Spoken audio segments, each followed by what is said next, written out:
Mesdames et messieurs, bonjour. Nous sommes très heureux de vous retrouver. Bienvenue pour la 6e édition des Histoires de demain, organisée par le cabinet TNP et par le CRSF, le Cercle de la régulation et de la supervision financière.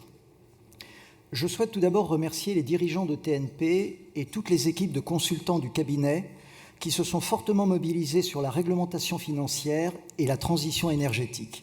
En particulier son président, Benoît Ranini, et son directeur général, Guy Le Turc. Je remercie tous les membres du CRSF pour leur travail collectif, en particulier sa présidente, Clotilde Bouchet, et l'un de ses vice-présidents, Guillaume Cazeran, qui est à l'initiative de la création du CRSF. Je remercie naturellement tous nos invités, qu'ils soient régulateurs ou représentants de grands établissements financiers, d'avoir accepté de débattre avec nous ce matin.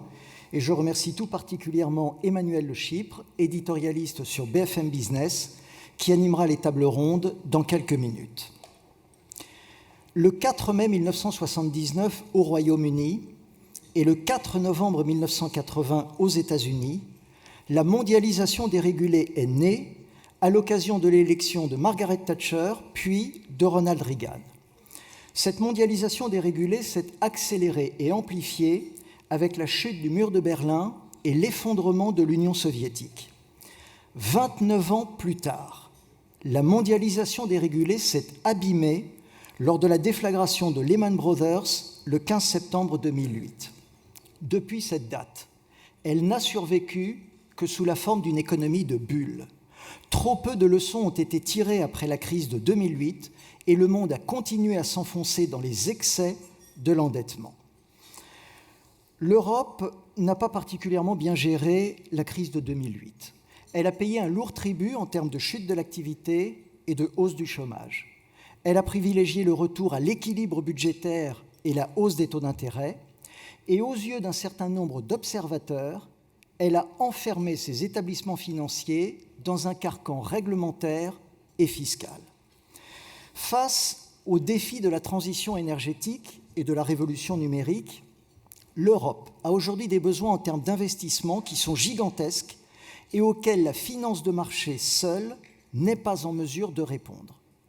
Non seulement l'intermédiation bancaire n'est pas morte, mais les établissements financiers ont montré, à l'occasion de la crise du Covid-19, qu'ils représentent un service essentiel et indispensable pour la résilience de nos sociétés. Ils ont contribué à éviter la dislocation de l'économie et sont devenus l'instrument privilégié des politiques de soutien aux entreprises et de relance de l'investissement. Les établissements financiers, mesdames et messieurs, jouent un rôle clé dans le fonctionnement de l'économie européenne. Mais nous devons aujourd'hui reconnaître que l'intermédiation bancaire a un coût qui est désormais trop élevé et qui pénalise l'ensemble du système financier européen. Les pandémies, au même titre que les crises systémiques, ou que les grandes guerres, font basculer l'histoire. L'Europe doit impérativement se repenser en termes de souveraineté et de sécurité. Elle doit achever son union monétaire autour de ses établissements financiers et des marchés de capitaux. Elle doit lancer son union économique autour du gigantesque plan de relance de 750 milliards d'euros. Comment pouvons-nous relancer une économie durable et comment pouvons-nous adapter les contraintes qui pèsent sur les établissements financiers? Le CRSF regroupe tous les grands établissements financiers de la place et un certain nombre d'établissements plus modestes. Il a pour vocation de promouvoir une régulation du secteur financier qui soit à la fois équilibrée et au service du bien commun. En voici quelques illustrations. Le 28 janvier 2016, Bernard Puy, à l'époque directeur général de Groupama Banque, déclarait que la réglementation bancaire devait trouver un juste équilibre entre la recherche de stabilité financière et la nécessité de financer le développement de notre économie. Le 1er février 2017, Philippe Bordenave, directeur général délégué de BNP Paribas, affirmait qu'après la crise de 2008, le système financier avait besoin d'une supervision plus forte et d'une régulation plus simple. Or, ajoutait-il, c'est l'inverse qui s'est produit. In fine, nous avons eu une régulation plus lourde et plus onéreuse. Le 8 février 2018, Jacques Delarosière, ancien directeur général du FMI, constatait que le monde occidental s'était enfoncé dans la financiarisation et dans l'endettement sans se soucier des problèmes écologiques et environnementaux. La politique monétaire, ajoutait-il, n'a pas encouragé l'investissement productif qui, d'après ses calculs, aurait reculé de 15% depuis l'écrasement des taux d'intérêt. A contrario, cette même politique monétaire a aggravé la fragilité du système financier. Le même jour, Michel Bilger, responsable de la régulation et de la supervision de Crédit Agricole, s'interrogeait sur les conséquences de l'accord dit Bâle III du 7 décembre 2017. En retenant le principe d'un plancher minimum de fonds propres, le régulateur a nié la diversité des établissements financiers et de leurs modèles. Or, ajoutait Michel Bilger, pour mieux maîtriser les risques systémiques au niveau mondial et pour tenir compte des différences entre l'Europe et les États-Unis, il est important de conserver la diversité des modèles de financement avec des règles qui soient compatibles et non pas identiques.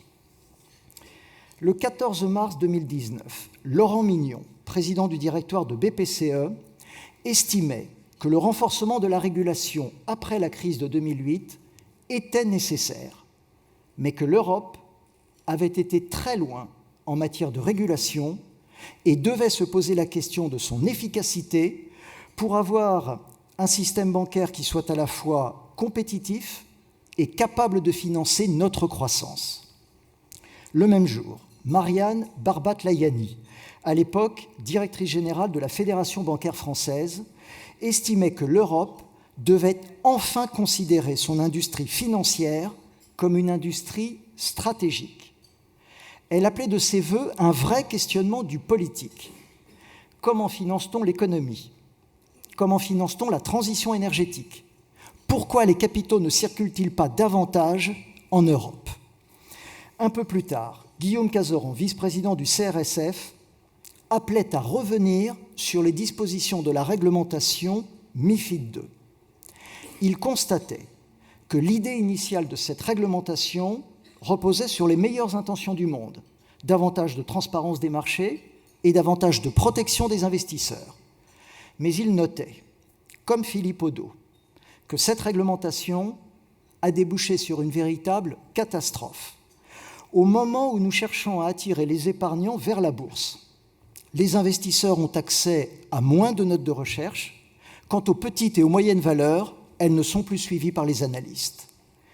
Le 5 mars 2020, Philippe Haim, à l'époque directeur général délégué de Société Générale, constatait que le système financier avait fait d'énormes progrès depuis la crise de 2008, qu'il était désormais beaucoup plus sûr, et il se félicitait de la qualité du dialogue avec le superviseur et avec le régulateur.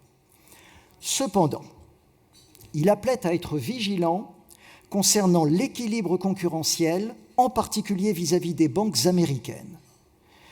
Quelle est la situation, mesdames et messieurs, dans ce domaine ? Les établissements financiers européens ont été affaiblis par la conjonction de plusieurs facteurs.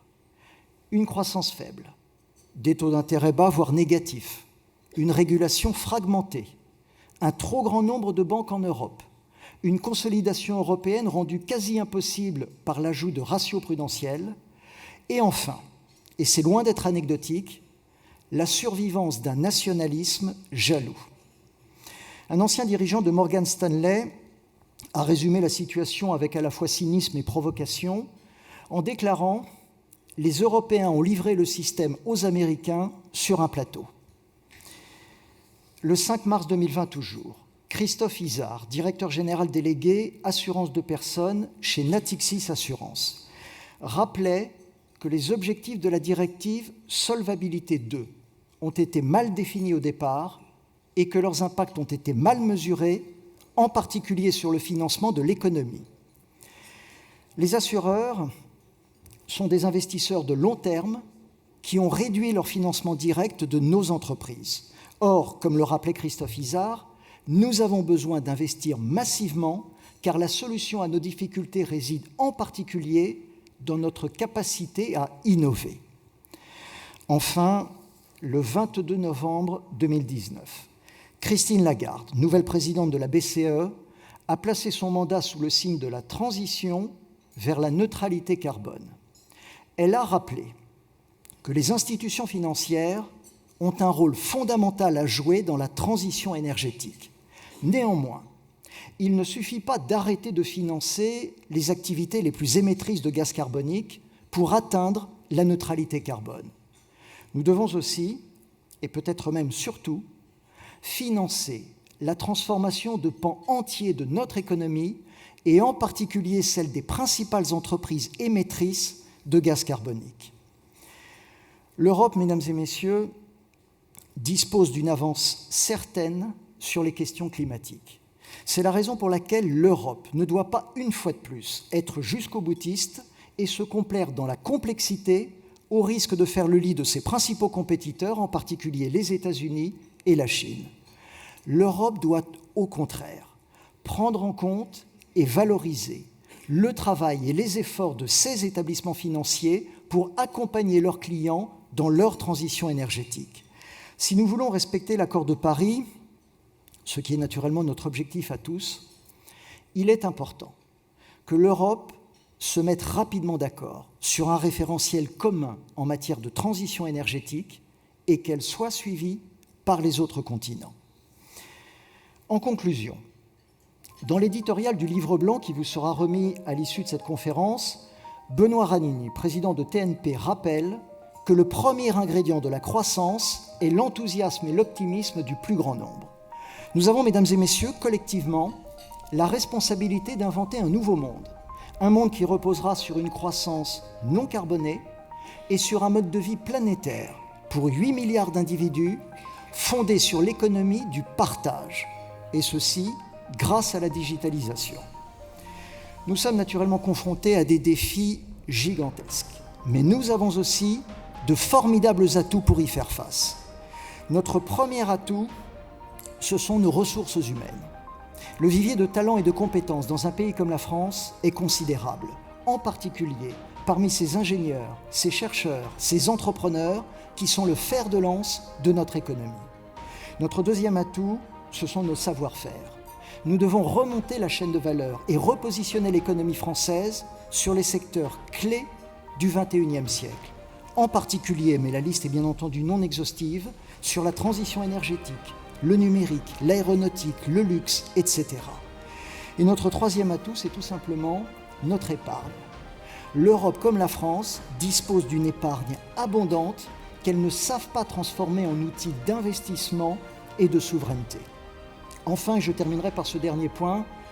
Chacun d'entre nous a bien compris que la transition énergétique est en réalité une formidable opportunité qui arrive exactement au bon moment. Dans un pays comme la France, où 70% des citoyens considèrent que le capitalisme fait plus de mal que de bien, nous avons l'opportunité de sortir d'un capitalisme de rente et de revenir à un capitalisme de l'innovation. Je vous remercie.